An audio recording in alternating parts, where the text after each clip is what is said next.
이 시편 131편은 세 절이죠. 세 절. 짧은 시예요. 위대한 스펄전 목사님이 이 시편 131편에 대해서 이렇게 말을 했습니다. 길이는 가장 짧은 시이지만은 배우기에는 가장 긴 시다. 사람이 이 시편 131편에 나타난 진리를 배우는 데는 가장 긴 시다. The longest psalm to learn. 배우기 위해서는 가장 긴 시다. 읽기는 가장 짧은 시인데 The shortest psalm to read, but the longest psalm to learn.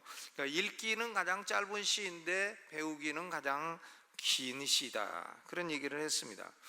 이 사무엘상 13장 14절에서 사무엘 선지자가 사울 왕을 향해서 이렇게 말을 합니다. 지금은 왕의 나라가 길지 못할 것이라. 여호와께서 왕에게 명하신 바를 왕이 지키지 아니하였으므로 여호와께서 그 마음에 맞는 사람을 구하여 백성의 지도자로 삼으셨느니라. 그러니까 마음에 맞는 사람을 백성의 지도자로 삼으셨다. 사울 왕을 폐위하시고 하나님 마음에 맞는 사람을 왕으로 세우셨다. 그런 얘기인데, 그럼 하나님 마음에 맞는 사람이 누군가? 다윗이죠. 다윗. 사도행전 13장 22절에 내가 이새의 아들 다윗을 만나니 내 마음에 합한 사람이라. 내 뜻을 이루게 하리라. 하나님이 다윗을 가리켜 이새의 아들 다윗을 만나니 내 마음에 합한 자로다 했습니다. 그러니까 사울 왕은 이스라엘 백성의 마음에 합한 자였어요. 백성들의 마음에 합한 자였는데 하나님에게는 마음에 합하지 못했습니다. 그런데 다윗 왕은 백성들의 마음에는 합하지 아니했어도 하나님 마음에 합한 자였습니다. 사울 왕은 백성들의 마음에 합했는데 하나님께 불순종했고, 다윗 왕은 하나님 마음에 합한 자였기 때문에 하나님에게 순종을 했습니다. 그러니까 사람의 마음에 합하다, 이것은 별로 중요하지 않아요. 하나님 마음에 합한 자가 돼야 하는 줄로 믿습니다. 다윗은 하나님 마음에 합한 자였다 그랬어요. 이 시편 131편은 다윗의 마음이 어떤 마음이었길래 하나님 마음에 합한 자가 되었나, 이것을 잘 보여주고 있는 것입니다. 다윗의 마음이 어떤 마음이었나. 그렇죠. 이 다윗의 마음은 다윗의 형들을 보게 되면 그 자연적인 마음이 아니에요. 다윗의 형들이 여럿 있어도요, 다윗의 형들도 다 교만하고 사람들이 다윗 같지 않았습니다. 다윗은 막내인데도 아주 독특했어요. 그러니까 다윗이 가진 이 마음은 자연적인 마음은 아니라는 걸 알 수가 있어요. 이것이 다윗에게 하나님이 성령의 은혜를 주셨기 때문에 그런 마음이 생겨난 것이다, 이렇게 알 수가 있는 것입니다. 성령이 사람의 마음에 역사하게 되면 어떤 느낌이나 감정의 변화, 이런 것이 아니라 인격의 변화, 윤리성의 변화가 오는 것입니다. 나쁜 사람이 좋아지는 거예요. 성령이 역사하면 좋았던 사람이 나빠지는 게 아니라 나빴던 사람이 좋아지는 겁니다. 도둑질하던 사람이 도둑질 안 하고요, 간음하던 사람이 간음 안 하고, 담배 피던 사람이 담배 안 피고, 또 바람 피던 사람이 바람 안 피고, 이렇게 되는 겁니다. 성령이 역사하면 윤리성의 변화가 와요. 근데 성령의 은혜를 받았다고 하는데 윤리가 더 나빠지는 사람은 그건 성령의 은혜가 아닌 것입니다. 그것은 어디 가서 좀 잘못된 걸 받아갖고 온 거예요. 성령이 역사하면 사람의 내면에 마음에 임팩트가 오게 되는 거고, 마음에 임팩트가 오게 되면 윤리성의 변화가 일어나게 되는 것입니다. 윤리적으로 좀 악하던 사람이 윤리적으로 선한 사람으로 변화하게 되는 것입니다. 그러니까 사람이 성령의 역사하면 마음의 변화가 오고 윤리성의 변화가 온다 하는 것은 구약 성경에도 증거가 많이 있어요. 에스겔서 36장 26절로 27절에 새 영을 너희 속에 두고 새 마음을 너희에게 주되 너희 육신에서 굳은 마음을 제하고 부드러운 마음을 줄 것이며 또 내 신을 너희 속에 두어 너희로 내 율례를 행하게 하리니 너희가 내 규례를 지켜 행할지니라. 그러니까 성령의 역사하면 하나님의 율례를 지켜 행하게 된다는 겁니다. 그러니까 윤리적으로 하나님의 율례를 거역하고 살던 사람이 하나님의 율례를 지켜 살게 된다. 그러니까 윤리적인 변화가 오는 것입니다. 예수 믿으면 나쁜 사람이 거룩한 사람이 되는 거예요. 점점 성화된 사람으로 변화되는 겁니다. 좋았던 사람이 나빠지는 게 아니에요. 나쁜 사람이 좋아지는 거지. 근데 예수 믿는다고 하면서 점점 나빠지는 사람은 가짜예요, 가짜. 신명기 30장 6절에도 내 하나님 여호와께서 네 마음과 네 자손의 마음에 할례를 베푸사 너로 마음을 다하며 성품을 다하며 내 하나님 여호와를 사랑하게 하사 너로 생명을 얻게 하실 것이며 그랬습니다. 그러니까 성령의 역사하시고 마음의 할례가 임하게 되면 하나님을 사랑하는 사람이 된다, 그런 말씀이죠. 이 다윗도요 완전한 사람이냐? 그렇지는 않죠. 다윗이 밧세바와 간음하고 밧세바의 남편 우리아를 간접적으로 살인하고 그래서 하나님의 징벌을 평생 동안 경험한 사람이고 그렇습니다. 완전한 사람은 아닙니다. 그러나 그의 마음은 하나님의 영으로 변화된 마음이고 하나님 마음에 합한 마음이었습니다. 다윗의 인생이 전반적으로 하나님 마음에 합한 사람이에요.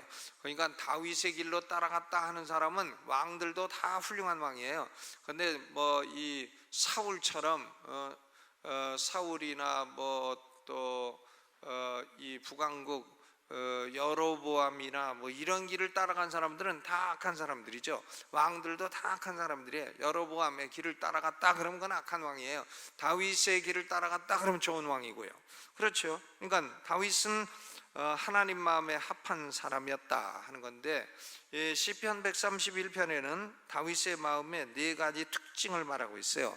첫째로 다윗은 겸손한 사람이었습니다. 겸손했습니다. 1절 전반을 읽어보죠. 시작. 여호와여 내 마음이 교만치 아니하고 내 눈이 높지 아니하오며 그랬어요. 그러니까 다윗의 마음은 교만하지는 않습니다. 겸손이란 뭐냐? 교만하지 않은 거죠. 교만하지 않으면 겸손한 거죠. 그렇습니다. 그러면 교만은 뭐고 겸손은 뭔가? 교만이라는 것은요 자기 자신을 사랑하고 자기 자신을 높이는 거예요. 자기 자신을 하나님보다 더 사랑하는 게 교만입니다. 자기를 높이는 거예요. 현대 심리학자들이 항상 하는 말이 있어요. 너 자신을 사랑하라. 그래야 뭐 많은 문제가 해결될 것이다. 그런데 이것은 사실은 사람의 교만을 부추기는 그런 비성경적인 가르침이에요.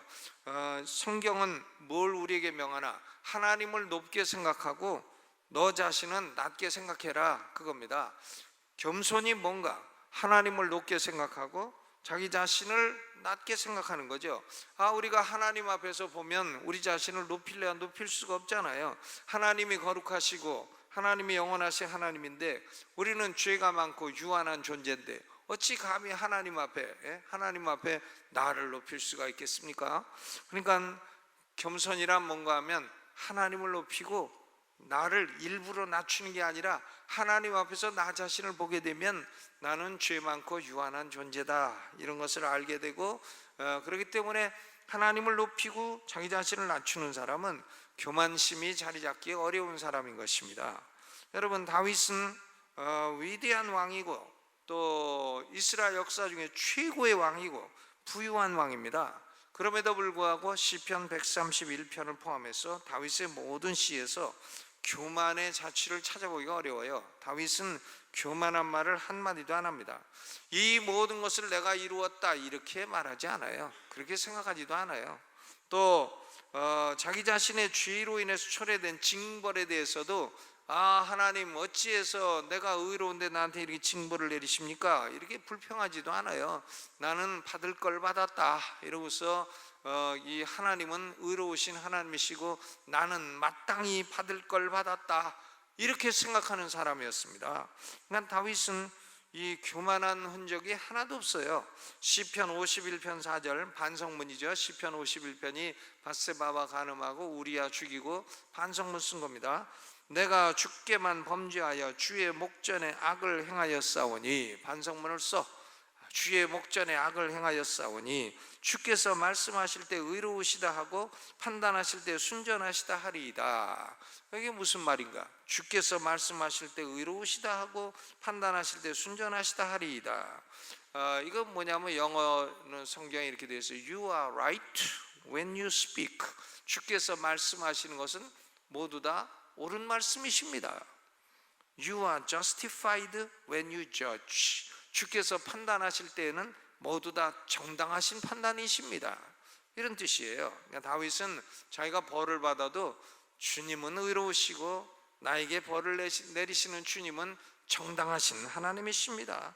나는 벌 받기에 마땅한 일을 행했습니다. 이렇게 생각하는 사람이에요. 그러니까 다윗이 얼마나 그 인격이 겸손합니까? 이 목회자들도 보면 목회에 성공하는 사람의 특징이 뭐냐? 컴퓨터에 다 성공한 사람 넣고 조사해 보면 답이 딱 나온대요. 답 뭐냐? 겸손한 사람이다. 그게 나온다는 겁니다. 인생에 성공하는 사람의 특징이 뭐냐? 컴퓨터에 다 넣고 조사해 보면 답 겸손한 사람이다. 그렇게 나온다는 거예요. 그러니까 하나님 마음에 합한 사람은 어떤 사람인가? 교만한 사람은 하나님 마음에 합하지 않아요. 겸손한 사람이 하나님 마음에 합한 사람인 것입니다. 그러니까 우리가 스스로 물어봐야 돼요. 나는 하나님 앞에 겸손한 사람이라고 할 수 있을까? 내가 나 자신을 볼 때 하나님 앞에서 겸손한 사람이라고 할 수 있을까? 이 질문에 대답해보고 아니다고 하면은 빨리 자기 자신을 낮추고 하나님을 높여야 됩니다.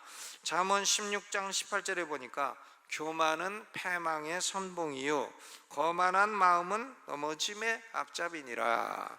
거만한 마음을 가지고 거들먹거리면 조금 있으면 그 사람 넘어진다는 거예요. 교만한 사람은 조금 있으면 그 사람에게 패망이 온다는 거예요. 패망이 온다. 교만은 패망의 선봉이요. 사람이 망하려면 망하기 전에는 교만하다는 거예요. 교만한 사람은 조금 지나면 망한다는 거예요. 망해.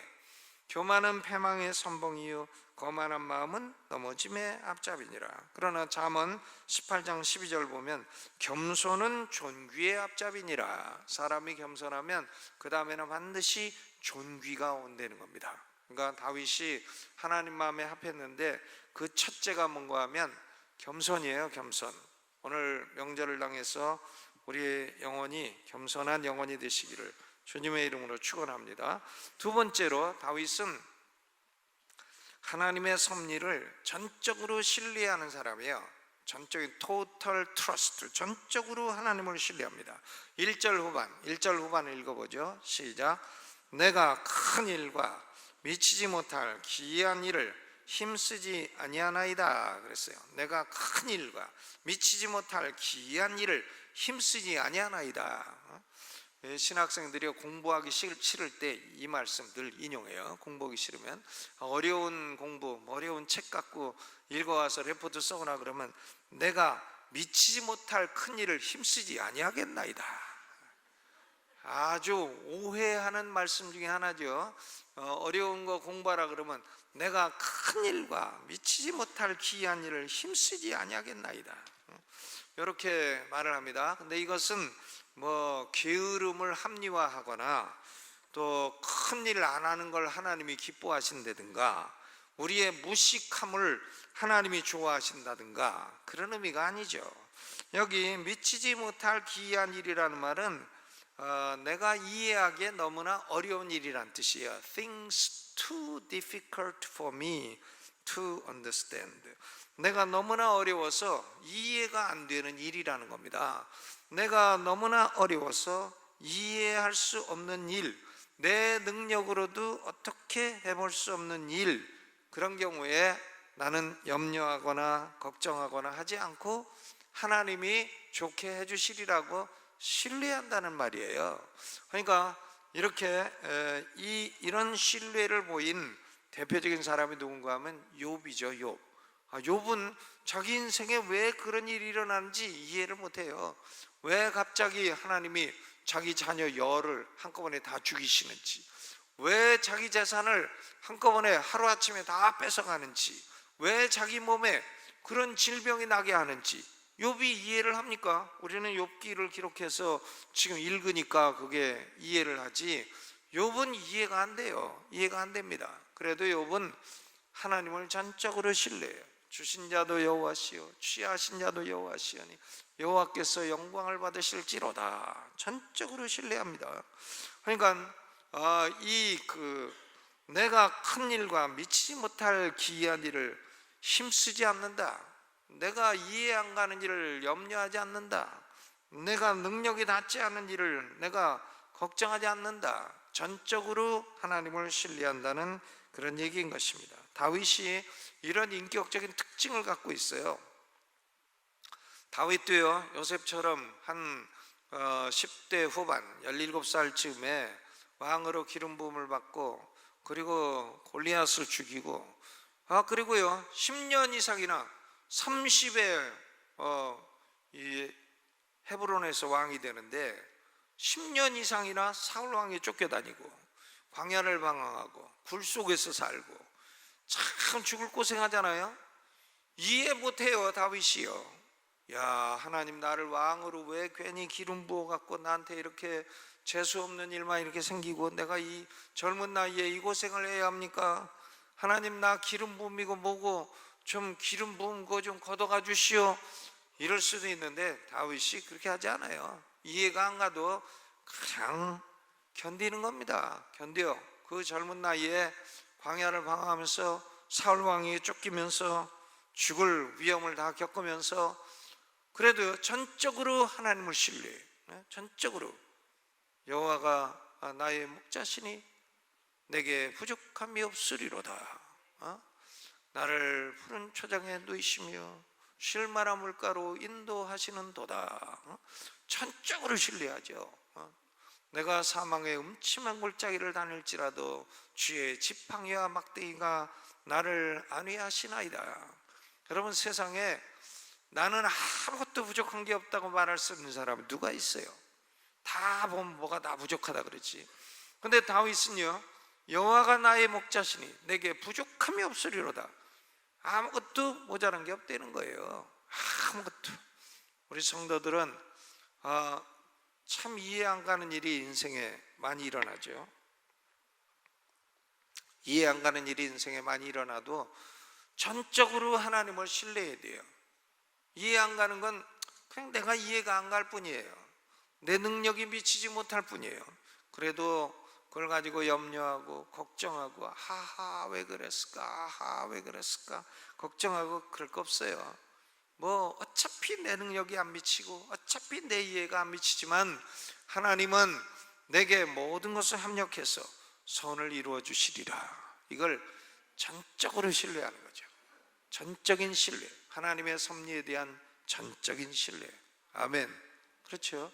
그러니까 우리는 나쁜 일이 있어도 그저 너무 걱정할 것도 없고요, 좋은 일이 있다고 너무 좋아하고 뭐 난리치고 뭐 하이파이브 하고 그럴 것도 없어요. 예, 그럴 거 없습니다. 그렇죠.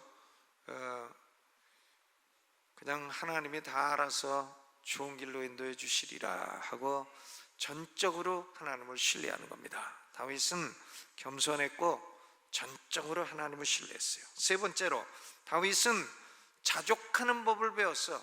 자족해. 불평불만 원망 이런 게 없어요. 2절 읽어봅니다. 시작. 실로 내가 내 심령으로 고요하고 평온케 하기를 젖된 아이가 그 어미 품에 있음 같게 하였나니 내 중심이 젖된 아이와 같도다 그랬습니다. 젖된 아이와 같도다. 젖을 실컷 먹고 어머니 품에 있는 아이, 뭐 걱정이 있나요? 젖 실컷 먹겠다, 배부르겠다, 엄마 품 따뜻하겠다, 뭐 걱정할 거 있어요? 그냥 잠만 자면 되는 거지. 그러니까 다윗의 심령이 그렇다는 겁니다. 다윗의 심령이 만족하고 고요하고 평안한 심령을 가지고 있다, 그런 얘기예요. 어떤 상황에서도 만족하고 고요하고 평안해. 만족하고 고요하고 평안합니다. 전혀 불평이나 불만이나 동요나 불안이 없는 그런 심령인 것입니다. 그렇죠? 우리 성도들은 뭐 불안하거나 막 불평, 너무 불만하고 동요하고 그러지 말아야 돼요. 젖된 아이처럼 젖 실컷 먹고 엄마 품에서 이제는 잠잘 일만 남았도다 하고 젖된 아이와 같은 그런 심령으로 살아가야 되는 것입니다. 다윗이 그런 심령으로 살았다는 거예요. 신약에도 사도 바울도 똑같은 말을 하고 있죠. 빌립보서 4장 6절로 7절에 아무것도 염려하지 말고 오직 모든 일에 기도와 간구로 너희 구할 것을 감사함으로 하나님께 아뢰라. 감사함으로 하나님께 아뢰라. 그리하면 모든 징악에 뛰어난 하나님의 평강이 그리스도 예수 안에서 너희 마음과 생각을 지키시리라. 아무것도 염려하라고 했나요? 하지 말라고 했나요? 하지 말라고 했어요. 하지 말라. 아무것도 염려하지 마라. 오직 모든 일에 뭐 염려할 거 있으면 기도와 간구로 감사함으로 하나님께 아뢰라. 그래야면 하나님의 평강이 그리스도 예수 안에서 너희 생각을 지켜주시리라. 염려하지 말라는 거예요. 젖된 아이, 젖 먹고 엄마 품에 있는 아이처럼 되려는 겁니다. 아멘. 그렇죠. 고요하고 평안하고 만족하고 자족하고. 빌립보서 4장 11절에 어떠한 형편에든지 내가 자족하기를 배웠노니. 그럼 바울이 빌립보 감옥에 들어가서도 감옥 속에서도 밤 12시에 찬송을 부르고 그러지 않았어요? 아니 좀 정신 나간 사람 아니면 감옥에서 찬송을 부릅니까? 그것도 밤 12시에 남 잠자는 시간에 찬송을 부르고 밤 12시에 기뻐하고 그러니까 놀라운 일이 일어나 옥문이 목토가 움직이고 옥문이 열리고 막 놀라운 일이 일어나게 된 것입니다. 그러니까 바울도 다윗처럼 이렇게 자족하는 마음, 그렇죠. 자족하는 마음. 그저 뭐가 있든지 자족하고 무슨 일이 났든지 만족하고 추석에 뭐 송편 하나도 못 먹어도 만족하고 또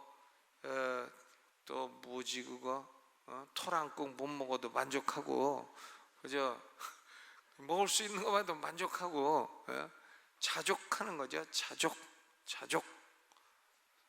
스스로 만족하는 겁니다. 다윗이 그런 심령을 갖고 있어요.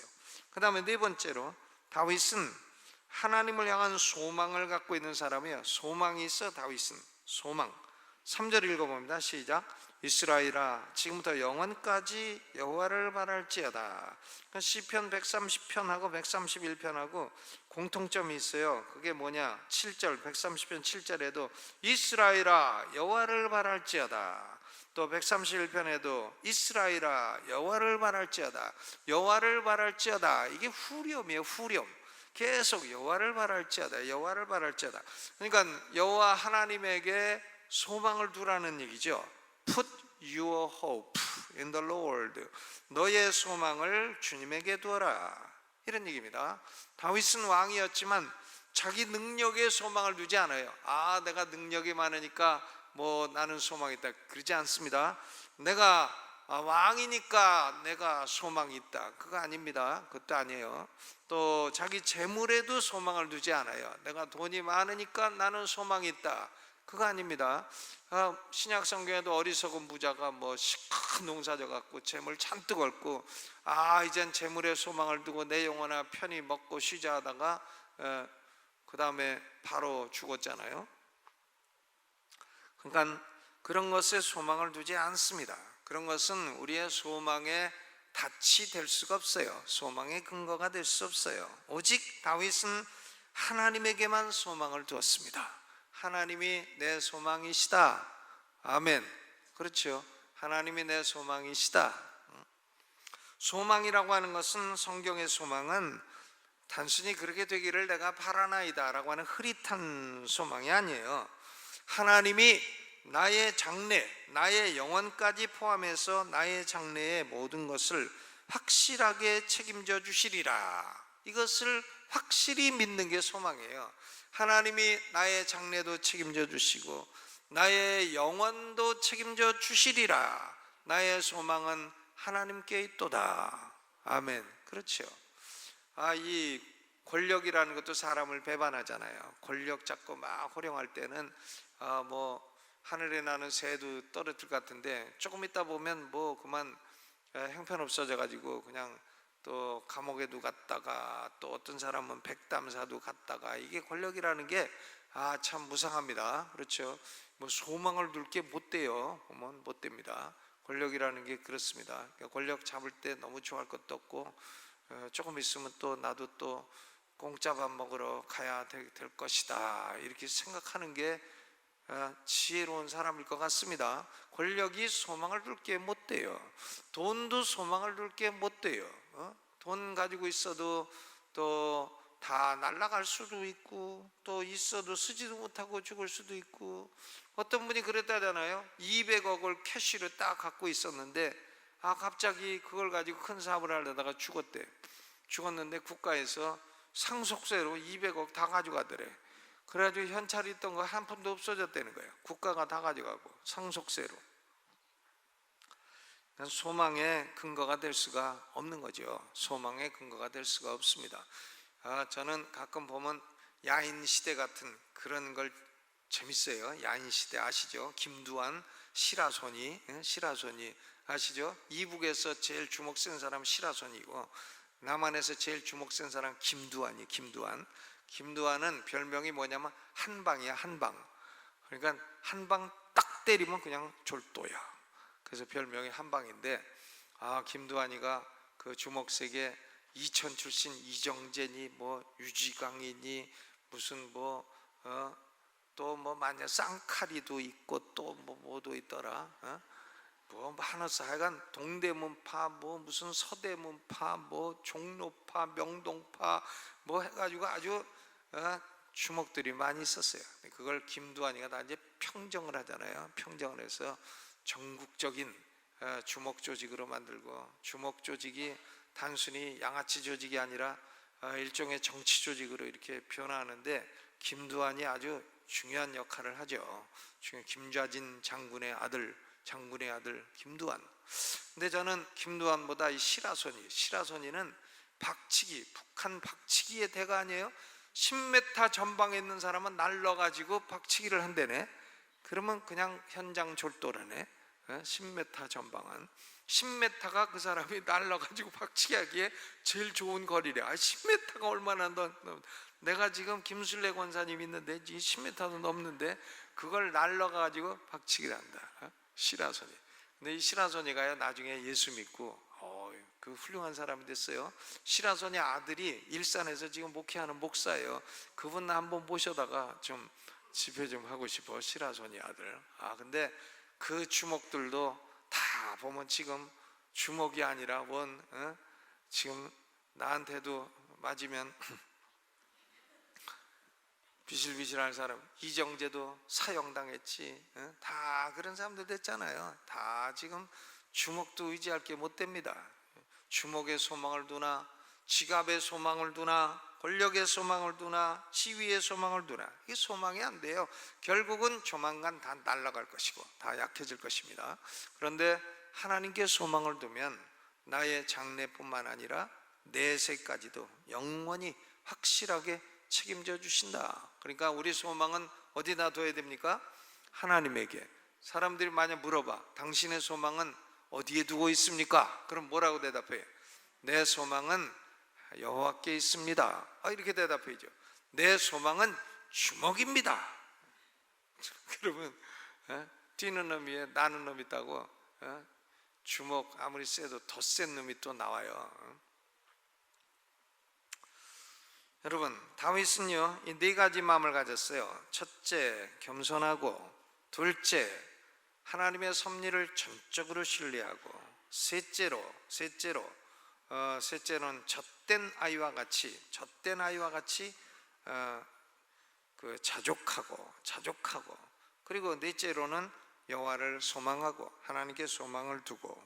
그러니까 다윗이 이 네 가지를 항상 자기 자신을 점검하는 체크리스트로 삼아놓은 거예요. 그대는 겸손한가? 그대는 이해되지 않는 일에도 하나님을 전적으로 신뢰하나? 그대는 어떤 형편에도 자족하는가? 그대는 하나님에게 소망을 두고 있는가? 이걸 리스트로 딱 써가지고 늘 보고서는 체크를 해나가는 거예요. 그렇다. 오늘은 이것이 좀 잘못됐다.